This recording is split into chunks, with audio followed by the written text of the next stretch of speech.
जय श्री राम। हनुमान और राम का संबंध केवल पहली मुलाकात से नहीं जुड़ा था, बल्कि कुछ लोक कथाएं कहती हैं कि यह रिश्ता उससे बहुत पहले शुरू हो चुका था। उस समय अयोध्या में बालक राम अभी छोटे थे, और दूसरी ओर पर्वतों और वनों के बीच माता अंजनी अपने बालक हनुमान को पाल रही थी।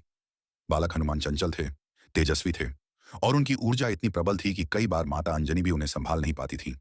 वे कभी पेड़ों की सबसे ऊंची डाल पर चढ़ जाते, कभी बादलों को पकड़ने दौड़ पड़ते, कभी हवा के साथ खेलते, क्योंकि वे केवल एक वानर बालक नहीं थे, वे स्वयं दिव्य शक्ति के अंश थे। लेकिन उस रात कुछ ऐसा हुआ जिसने माता अंजनी को भी आश्चर्य में डाल दिया। कहते हैं, एक रात बालक हनुमान खेलते खेलते अचानक शांत हो गए। उनकी आंखें धीरे धीरे बंद हो गईं और वे गहरी नींद में चले गए। पर यह साधारण नींद नहीं थी। लोक कथाओं में कहा जाता है कि उस रात हनुमान ने पहली बार एक अद्भुत स्वप्न देखा। उन्होंने देखा कि एक विशाल सुनहरी नगरी दूर चमक रही है। उसके बीचों बीच एक महल है, और उस महल के आंगन में एक तेजस्वी बालक खड़ा है। उस बालक के चेहरे पर ऐसी शांति थी जैसी हनुमान ने पहले कभी नहीं देखी थी। उसकी आंखों में करुणा थी, लेकिन भीतर अनंत शक्ति छिपी थी।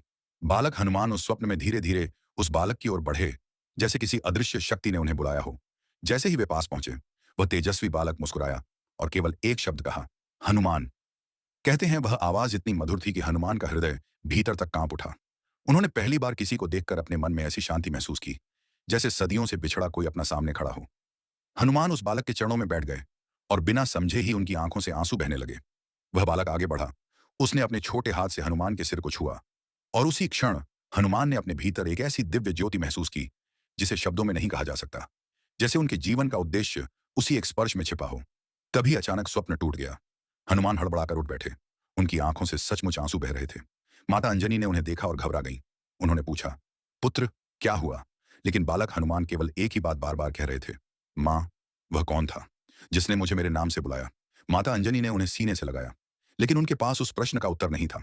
अगले दिन जब माता अंजनी ने ध्यान में बैठकर देवताओं से संकेत मांगा, तब लोक कथाओं में कहा जाता है कि उन्हें आकाश से एक संकेत मिला, समय आने पर वही तुम्हारे पुत्र का स्वामी होगा, वही उसके प्राणों का आधार बनेगा। माता अंजनी समझ गईं कि यह कोई साधारण स्वप्न नहीं था, यह भविष्य की झलक थी। कहते हैं, उस दिन के बाद से हनुमान जब भी अकेले बैठते, मिट्टी पर एक धनुष का चिन्ह बना देते, जबकि उन्होंने कभी धनुष देखा भी नहीं था। कई बार वे बिना कारण पूर्व दिशा की ओर देखकर मुस्कुरा देते, मानो किसी अदृश्य मित्र को पहचानते हों। वर्षों बाद जब पहली बार ऋष्यमुख पर्वत पर हनुमान ने राम को देखा, तो वे कुछ क्षण के लिए स्तब्ध रह गए, क्योंकि सामने वही चेहरा था, वही आंखें थीं, वही करुणा थी जो उन्होंने बचपन के स्वप्न में देखी थी। उसी क्षण हनुमान समझ गए कि यह पहली मुलाकात नहीं, बल्कि अधूरी पहचान का पूरा होना है। यही इस कथा का सबसे गहरा रहस्य है कि कुछ रिश्ते इस जन्म में नहीं बनते, वे जन्म लेने से पहले ही तय हो जाते हैं। और हनुमान का राम से प्रेम केवल भक्ति नहीं था, वह पहचान थी, आत्मा की पहचान,